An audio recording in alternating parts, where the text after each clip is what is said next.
Oke, assalamualaikum warahmatullahi wabarakatuh. Perkenalkan, nama saya Muhammad Mamdul Umam, NIM 2150210089. Saya dari kelas C1 MBS. Di sini saya akan menjelaskan tentang pengertian good governance. Good governance mengandung arti yaitu penyelenggaraan pemerintahan yang efektif, efisien, transparan, akuntabel, dan bertanggung jawab. Efektif artinya penyelenggaraan tepat sasaran sesuai dengan perencanaan strategis yang ditetapkan. Efisien artinya penyelenggaraan dilakukan secara hemat, berdaya guna, dan berhasil guna. Sedangkan transparan artinya segala kebijakan yang dilakukan oleh penyelenggara negara itu adalah terbuka.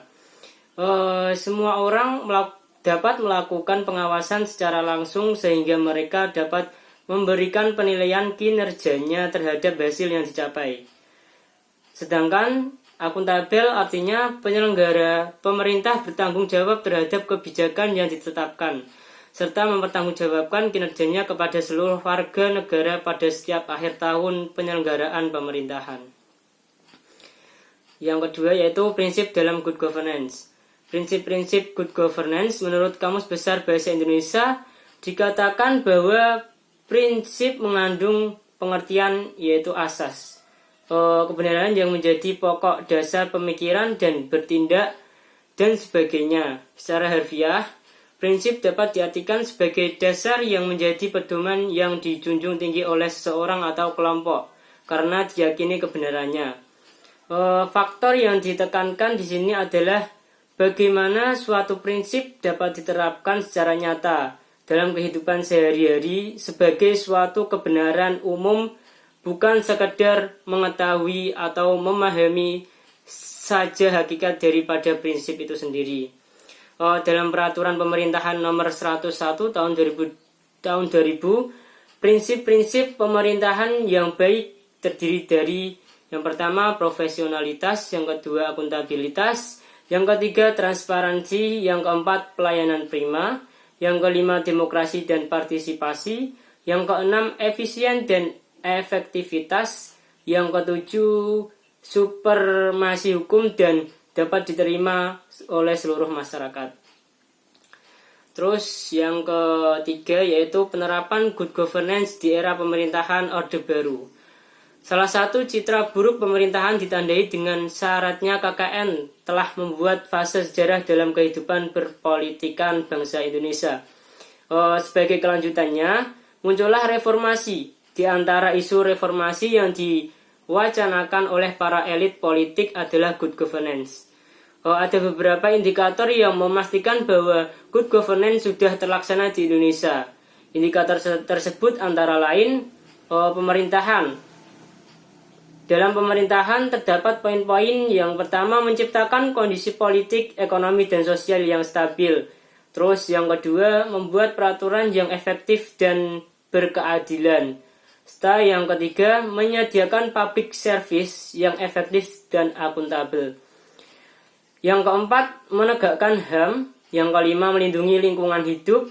Yang keenam mengurus standar kesehatan dan standar keselamatan publik.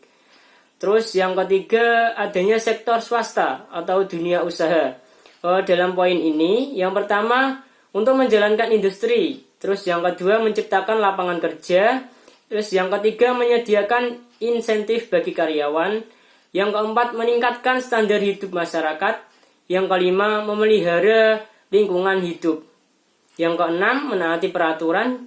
Yang ketujuh transfer ilmu pengetahuan dan teknologi kepada masyarakat. Terus yang ketiga masyarakat madani. Dalam masyarakat madani terdapat poin-poin. Yang pertama menjaga agar hak-hak masyarakat terlindungi. Yang kedua mempengaruhi kebijakan publik. Yang ketiga sebagai sarana checks and balance pemerintahan. Yang keempat mengawasi penyalahgunaan kewenangan sosial pemerintah. Yang kelima mengembangkan SDM. Terus yang keempat, kendala good governance di sini dapat dipahami bahwa baik dan tidaknya suatu pemerintahan sangat ditentukan oleh tujuan dan proses pembuatan keputusan dalam penyelenggaraan pemerintahan. Akan tetapi, baik apabila tujuan bersama dijalankan dengan baik, proses pengambilan keputusan yang berorientasi pada tujuan bersama, pemerintahan dalam menyelenggarakan fungsi dan menjalankan kewenangan dengan sebaik-baiknya secara terus-menerus atau berkelanjutan, dan akan menjadi buruk apabila tujuan yang sempit hanya khusus untuk kepentingan pemerintah.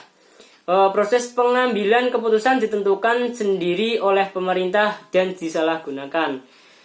Penyelenggaraan pemerintah terpecah-pecah atau tidak jalan. Suatu pemerintah yang baik atau good governance akan lahir dari suatu pemerintahan yang bersih atau clean governance. Pemerintahan yang baik hanya dapat terwujud manakala diselenggarakan oleh pemerintah yang baik, dan pemerintah akan baik apabila dilandaskan pada prinsip transparansi dan akuntabilitas. Oleh karena itu, bagaimana kita dapat mewujudkan kondisi pemerintahan yang baik? Hal ini kiranya kembali pada lembaga atau pejabat yang menerima tugas dan tanggung jawab sebagai penyelenggara pemerintahan, termasuk komunitas masyarakat dan organisasi non-pemerintahan. Terus yang kelima, upaya agar prinsip good governance dapat diterapkan dan tercipta pemerintahan yang bersih dari KKN. Upaya untuk mewujudkan penyelenggaraan pemerintahan secara benar atau good governance dan bersih atau clean governance, termasuk di dalamnya penyelenggaraan pelayanan publik, memerlukan unsur-unsur mendasar, antara lain adalah unsur profesionalisme dari pelaku dan penyelenggara pemerintahan dan pelayanan publik.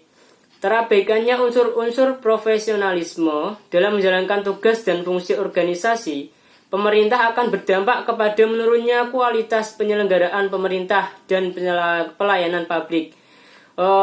Profesionalisme di sini lebih ditujukan kepada kemampuan aparatur dalam memberikan pelayanan yang baik, adil dan inklusif, dan tidak hanya sekedar kecocokan keahlian dengan tempat penugasan, sehingga aparatur dituntut untuk memiliki kemampuan dan keahlian untuk memahami dan menerjemahkan aspirasi dan kebutuhan masyarakat dalam kegiatan dan program pelayanan.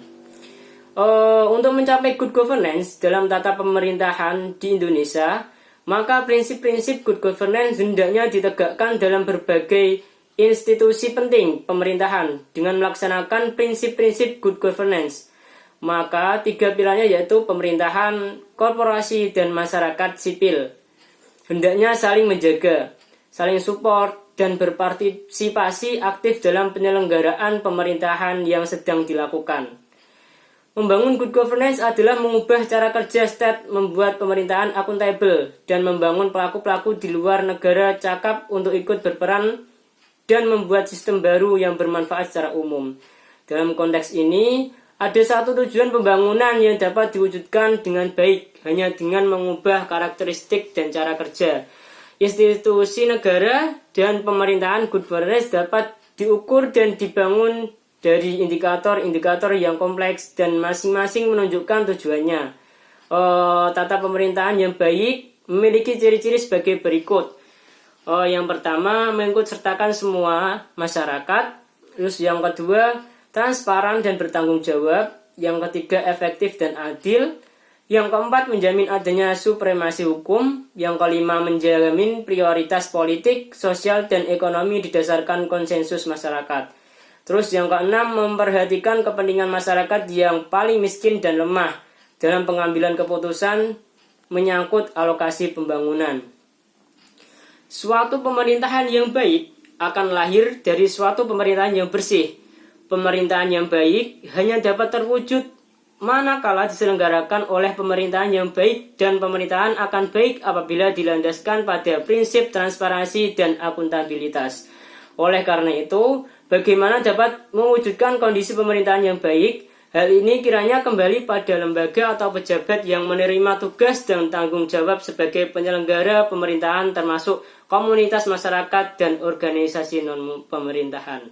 Sekian penjelasan dari saya. Kurang lebihnya, saya minta maaf yang sebesar-besarnya. Wabillahi taufik wal hidayah. Wassalamualaikum warahmatullahi wabarakatuh.